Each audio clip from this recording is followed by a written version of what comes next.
Eu sei que quem tem um pouquinho mais de consciência, de senso crítico, de sensibilidade, não precisa de muito para sair às ruas, para experimentar a vida, o trabalho, as relações e sentir um profundo descontentamento como nós, humanos,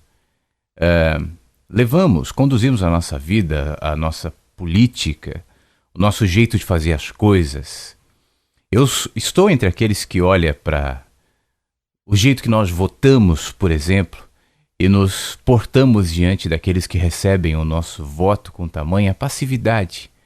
Eu, inclusive, na época dos protestos de junho, eu escrevi um texto que falava mais claramente, mais detalhadamente o que eu penso e pensava naquele momento, e continuo pensando a respeito da nossa falta de condições de se mobilizar, de se indignar, de se manifestar, de se posicionar diante daquilo que insistentemente, enraizadamente, sistemicamente nos rouba. Não só o dinheiro dos impostos, por exemplo, mas a esperança, o que é mais sério e mais grave ainda, a fé. Eu acho que nós chegamos numa condição como sociedade, como eleitores, como cidadãos de tamanho descrédito, que transcende a camada política, mas reflete no ser humano, né, que nos impede de protestar. Porque quando a gente vê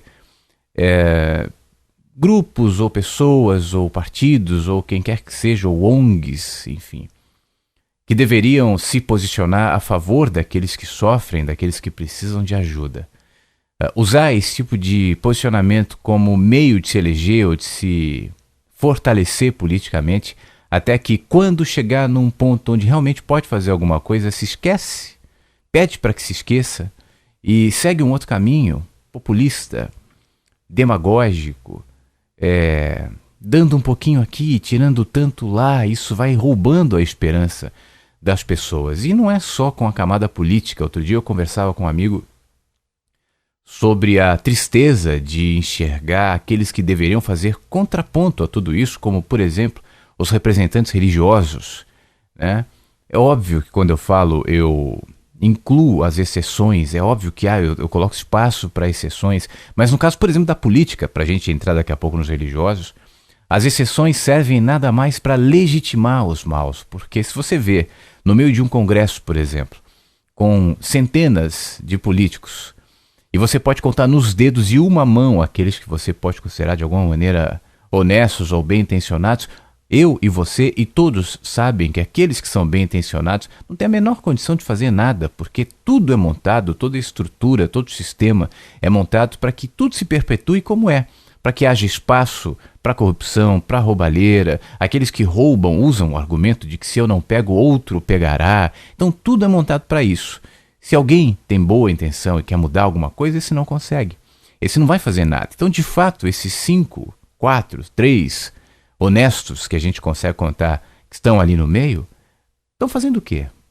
Qual a importância desses ali, a não ser legitimar todos os outros maus que se escondem através desses, sob o argumento de que é necessário que haja um Congresso como é, um Senado como é, um sistema político como o nosso.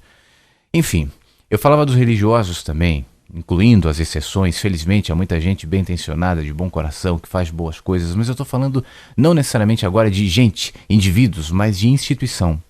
E se você olha para as instituições, você, infelizmente, detecta em muitas delas uma sede insaciável pelo poder, pelo domínio, pelo seu território. Essa briga de católicos e evangélicos é um negócio horrível, né? Você vê pastores corruptos e ladrões e usando o argumento do dinheiro e usando estratégias de marketing e de manipulação escancaradas, que só não vê quem realmente não quer. Enquanto padres, muitos deles piedosos ali no meio, mas outros nem tanto, tantos escândalos envolvendo a Igreja Católica, os seus representantes, tanta briga e disputa de domínio, de poder, ao ponto de há pouco tempo a gente vê um Papa renunciar, não declaradamente por isso, mas sabidamente por conta de todos os desvios do Banco do Vaticano, dos seus representantes e toda a pressão que qualquer pessoa recebe estando no meio daquela instituição que, apesar de ter aqui ou ali representantes do bem, como em todas, mas no seu centro e na sua bandeira principal, inegavelmente está a busca pelo poder, pelo domínio, pelo lucro e assim por diante. Né? O que a gente contabiliza de lucro dos religiosos, sejam católicos, evangélicos ou não, ou esotéricos e tantos outros, porque a gente enxerga esses polos cristãos como sendo os representantes do domínio de dinheiro e da manipulação, mas olha, tem tantos outros. Gente que usa o argumento da física quântica, gente que usa o argumento de mestres aqui ou ali, que se vestem como tal, que se posicionam como gurus e mestres, mas que no fim das contas estão manipulando vidinhas, estão embolsando dinheiro, estão aglomerando poder. É um problema humano.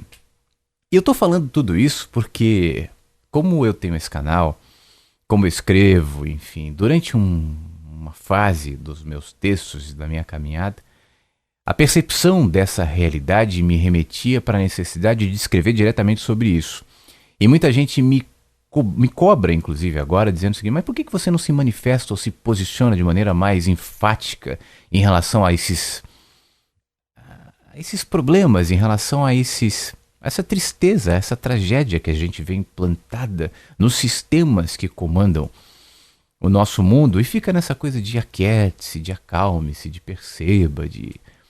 Eu mesmo já me questionei em relação a isso. Eu te confesso que eu tomo muito cuidado quando eu escrevo ou quando eu gravo, para que essa minha mensagem não se torne para alguns, porque essa nunca é a minha intenção, mas eu sei que cada um compreende de um jeito, e eu não quero de maneira alguma que quem entende, quem lê, quem ouve, quem vê aquilo que eu gravo, aquilo que eu produzo, entenda a minha mensagem como uma forma de resignação existencial, de não se indignar, de não se posicionar, de aquiete-se. Não é nesse sentido que eu falo. Especialmente por uma razão. Eu percebi que quando a gente olha para essa condição política, por exemplo, ou domínio de poder religioso, manipulação de massas, manipulação de mentes, eu não estou falando especificamente de um partido político, de um sistema religioso específico ou de alguém. Eu estou falando de algo maior, que é a tendência humana de controlar, de manipular, de se posicionar sobre o outro para se autoafirmar e para ter poder sobre aquele. Isso quer dizer que a gente percebe na história, com muita frequência, grupos, aliás, a história recente do Brasil, isso é muito claro, grupos que durante uma vida se posicionam contra determinado sistema político, por exemplo, e a partir do momento que assumem a condição daquele que antes criticavam, se colocam na mesma maneira. George Orwell, no livro 1984, tem um trecho muito interessante numa carta que ele reproduz, na verdade ele reproduz um livro do Goldstein, que é aquele inimigo do grande partido, da Oceânia, do Big Brother, e num determinado trecho ali ele ilustra a nossa humanidade como sempre constituída de 3 tipos. Os altos, os médios e os baixos. Os altos, os donos de poder. Os médios, aqueles que querem tomar o poder. Os baixos, aqueles oprimidos e que de alguma maneira buscam ou intencionam que todos sejam iguais. E ele vai descrevendo nessa alternância como, com frequência, quase sempre, infelizmente, quando um grupo toma o poder do outro, imediatamente assume aquela condição do outro, do anterior, e de crítico passa a opressor. Isso a gente vê o tempo todo, é uma dinâmica presente no sistema político, no sistema religioso, nas relações humanas, do filho que quando criança dizia: mas meu pai me maltrata, e quando o pai, sem perceber, maltrata o filho, da maneira como era maltratado, reproduzindo um comportamento simplesmente porque agora ele ocupou uma posição de poder. Então isso está presente na gente. E diante disso, o que ficou claro para mim nesses questionamentos que eu descrevi agora há pouco em relação ao caminho que eu tomava diante desses desmandos e diante dessa tristeza que muitas vezes se reflete no nosso comportamento humano, o que ficou muito claro para mim que muito mais do que ficar criticando, escrevendo sobre política, sistema político, mudanças do nosso sistema, necessidade de repensar o voto, claro que tudo isso é importante, ou críticas a esse grupo ou aquele, seria muito mais eficaz e muito mais inteligente trabalhar as pessoas e promover no indivíduo a capacidade de se enxergar, de jogar luz sobre o seu comportamento, revisar as suas escolhas, promover consciência em cada um. E eu acredito que à medida em que eu faça isso, eu estou contribuindo para aquilo também, porque aquilo é reflexo disso. Na raiz de todos esses males que a gente vê reproduzido na desigualdade de renda, na miséria das pessoas, no conflito de poder, na corrupção, em tantos males que são representados na vida, nas guerras, na ganância, na sede de poder das indústrias farmacêuticas, por exemplo, que manipulam a doença, que usam o remédio ou a cura como uma barganha, somente como lucro financeiro. Mas se a gente olhar para tudo isso, na raiz desses males está a nossa humanidade, distorcida, corrompida, fragilizada por nossa relutância em nos enxergar e enxergar a vida em consciência. Portanto, eu acho que qualquer trabalho eficaz para que a gente melhore a nossa sociedade, para que a gente melhore o nosso sistema político, para que a gente melhore o ambiente onde nós vivemos, a matrix onde nós habitamos, começa pela mudança do indivíduo. Especificamente, a minha mudança e a sua mudança. Então, se você se incomoda com tudo isso antes de sair por aí gritando, mude a si mesmo, encare a si mesmo, questione a si mesmo, inclusive questione por que você se incomoda tanto pelo que se incomoda, por que você adere ao que adere, por que você antipatiza o que antipatiza, porque na raiz disso tudo está o seu coração, está a sua consciência ou a falta de consciência que lhe empurra ou que lhe atrai. Se a gente começar a enxergar o indivíduo e trabalhar a começar por nós mesmos, o nosso olhar, a nossa percepção, o nosso jeito de enxergar a vida, acredite, estaremos promovendo um mundo melhor, que se refletirá como consequência na política, na religião, nos grupos sociais, nas ONGs, e assim por diante, nas relações entre países, entre sociedades, entre estados, entre cidades e entre pessoas. E começa por nós. Mudar o mundo inteiro não faz nenhum sentido se antes disso eu não mudar a mim mesmo. O meu mundo vive em mim. E quando eu me mudo, eu mudo o meu mundo. E o meu mundo reflete aquilo que eu sou.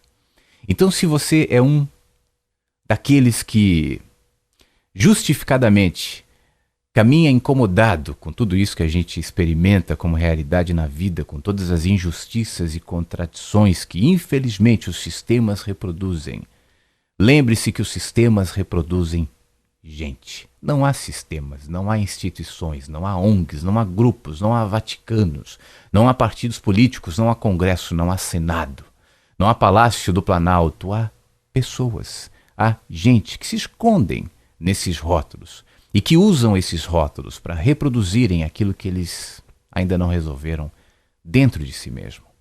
Quando isso ficou claro para mim, o meu trabalho se direcionou com muito mais lucidez e veemência e clareza e tranquilidade nessa direção. Tudo começa em mim. Mudando a minha mente, eu posso trabalhar e ajudar a mudar a sua. E você mudando a sua, pode te ajudar a mudar o do próximo. E assim nós vamos construindo uma sociedade, ainda que não seja a ideal, mas uma sociedade muito melhor, muito mais enraizada em consciência, em bom senso e em verdade. Se você quiser saber mais sobre o meu novo livro, Mensagens que Chegam pela Manhã, acesse www.lojadoflaviosiqueira.com. O meu novo livro, uma coletânea de textos, está fazendo bem para muita gente. Eu gostaria muito que você desse uma olhada e, se quiser, compre o livro e outros que estão à disposição lá na lojinha. O endereço está aqui no vídeo. Eu agradeço você, um grande beijo e até a próxima.